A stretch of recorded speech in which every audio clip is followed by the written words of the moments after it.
Hello, everybody. It's Jason Artiga, and this is another episode of Cinema Macabro. Today's episode is going to be a review and a discussion of the 1981 Alien ripoff, produced by Roger Corman and directed by Bruce D. Clark, Galaxy of Terror. Galaxy of Terror is a pretty interesting one. It all started back in 1978 when two screenwriters met with Roger Corman to get their film done. The two screenwriters were Dan O'Bannon and Ron Schutzet. They both had an idea for a film and pitched a film about an alien killing people aboard a ship. They titled it Star Beast. And Roger Corman not only loved the name, but he loved before the pitch, where a man gives birth to an alien being in a very violent manner. Roger Corman, being that he has done exploitation films in the 70s, loved this idea and knew it would sell. He told the two screenwriters that he probably could get them $6 to $8 million budget filming this. Both Ronald Schutzet and Dan O'Bannon, they pretty much said they'll think about it, and they almost did it until they got a call from Walter Hill and David Giler of 20th Century Fox. All of a sudden, Star Beast got optioned, and then the name became Alien, one of the hottest franchises in sci-fi movie history. And Roger Corman was dismayed. I mean, Roger Corman felt the same way with Star Wars. He felt like he needed to make Star Wars, and he didn't. And ultimately, in 1980, he had a film produced called Galaxy of Stars, which was a Star Wars ripoff. And I'll do another review on that movie. So Roger Corman had this feeling that he almost had Alien in his grasp. So he had a script by Bruce D. Clark called Galaxy of Terror, and Mark Seigler, I think his name is. And Bruce D. Clark became the director. Principal photography started in late 1980. Now, Galaxy of Terror is pretty much not without controversy. This film is pretty gory. It's done almost like in 10% of the budget of Alien. But it's a very good-looking film, and I'll tell you why. When Roger Corman made Galaxy of Stars, he had a special effects supervisor, a young special effects supervisor, hungry to work. That person was James Cameron.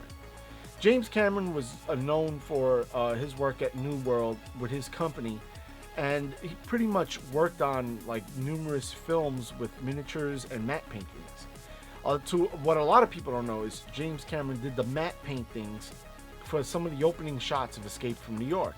His work on Escape from New York, along with his team, is brilliant and actually brought the budget up like maybe $10 million. James Cameron has always been good with forced perspective as well, and you can see so in his movies in The Terminator and Aliens. In Galaxy of Terror, you see of a lot of his work, including the work of Robert Skotak, who was pretty much a production designer who also worked on Aliens and also worked on another Alien ripoff, Creature. You can see the talent of this production team is really good. Now, the film stars Edward Albert, Erin Moran from Happy Days, Ray Watson from My Favorite Martian, Bernard Behens, Zalman King, Robert Englund, and Sid Haig in the same film. I mean, hold up.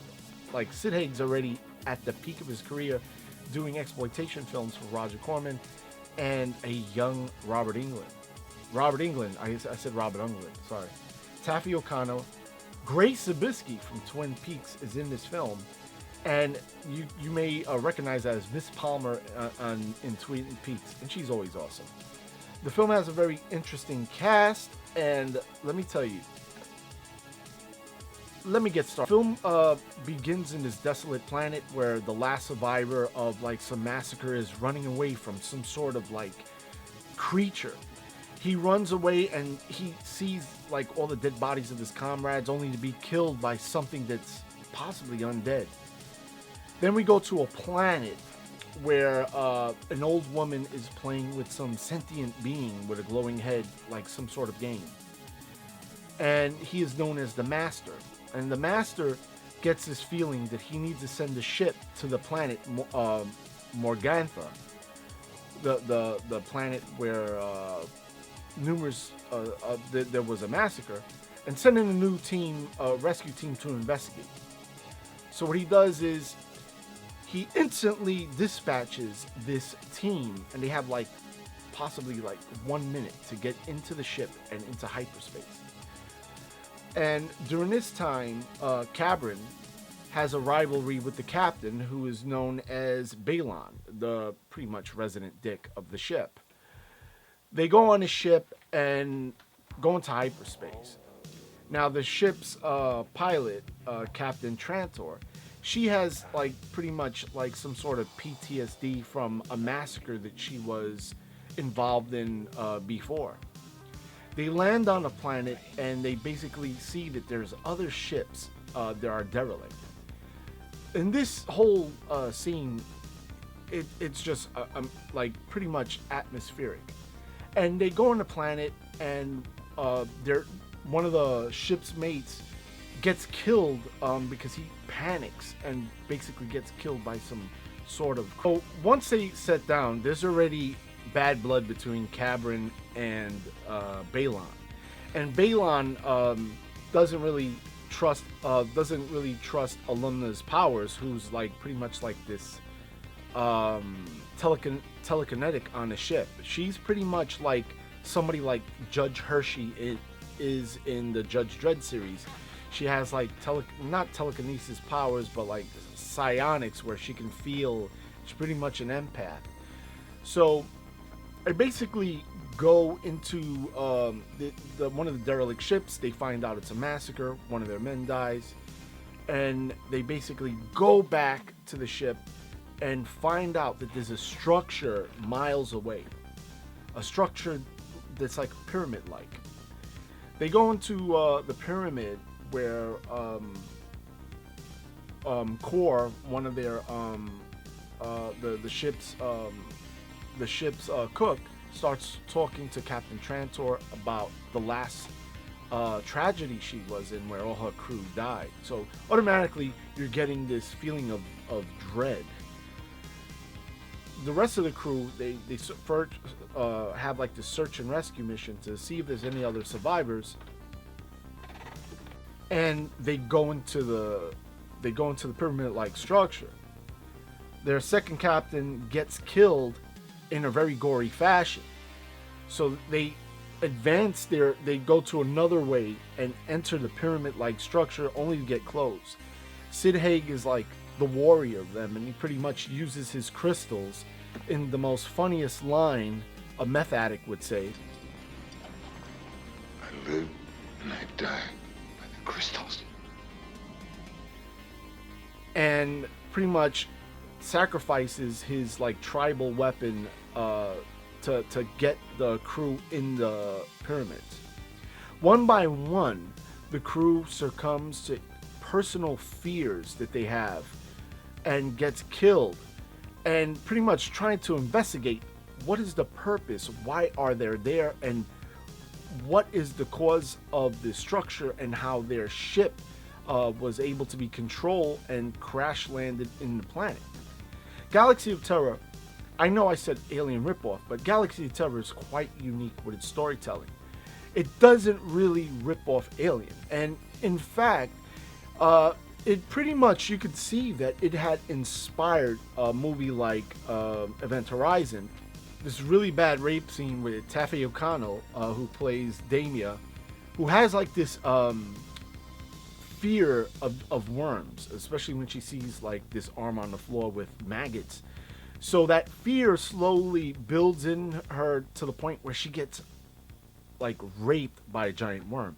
The rape scene was actually directed by James Cameron, being that he had experience with special effects, and like pretty much you can see shades of the Alien Queen in this, like the way it was filmed and everything. The rape scene is pretty disturbing, kind of campy, but the creature effects are quite good.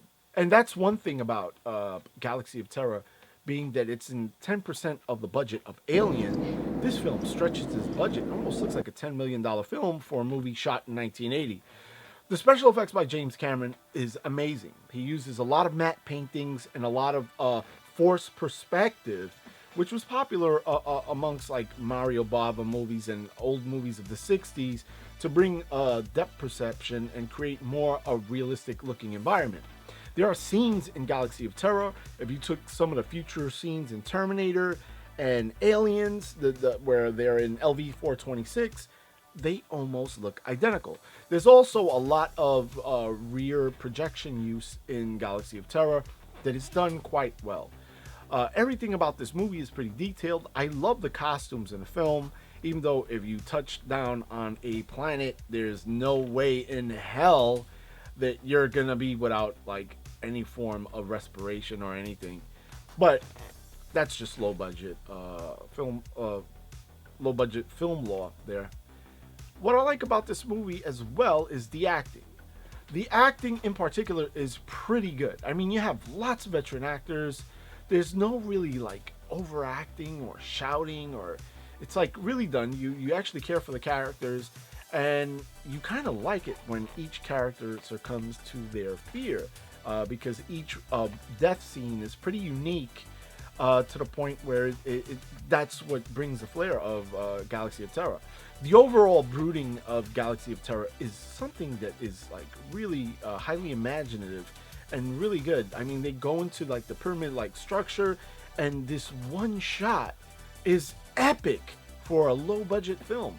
I don't know how much Galaxy of Terror made. I mean, it probably made a lot of money on video, but to me, it's like the unsung hero of like sci-fi horror. Alien ripoff? I don't think so.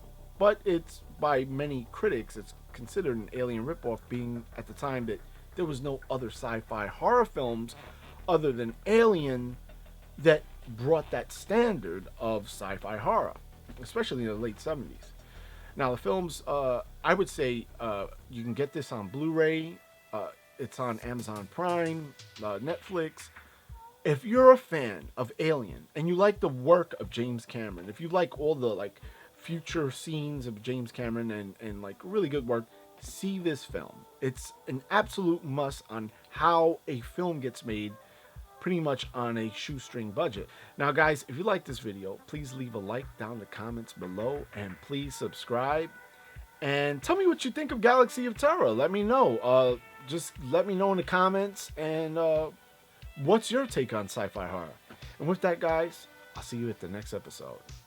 Peace.